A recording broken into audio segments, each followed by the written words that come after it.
Или нема општи познавања од историјата и сегашноста или одработува за Зоран Заев. Тоа што Венко Филипче не слушнал дека Бугарија го негира македонскиот идентитет, само покажува дека неговата единствена цел на чело на СДСМ е под диктат на неговиот политички ментор да ги брани неговите капитулации и предавства, сметаат познавачите. Универзитетската професорка по историја Катерина Тодоровска се прашува дали тој воопшто учел историја. Секој од нас знае колку сме негирани во текот на историјата и колку денеска е сеат тоа агресивно.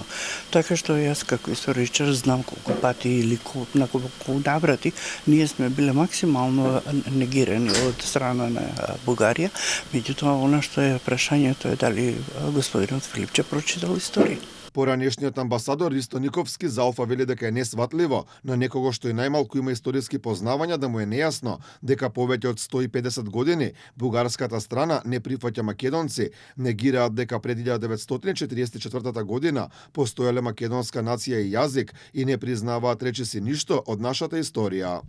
Филипче е донесен од страна на неговиот претходник со единствена задача, а врз таа основа тој ги одбрали своите соработници, да не дозволат да предавствата кои тие ги направија во нивици, во договорот за непријателство со Бугарија, со двата катастрофални протоколи, со тиранската платформа не дојдат до израз, зашто тие треба да завршат во затвор. Никовски вели дека со својата политичка позиција и ваквите зборови Филипче прави сериозна штета на меѓународните позиции на државата и треба да си поднесе оставка.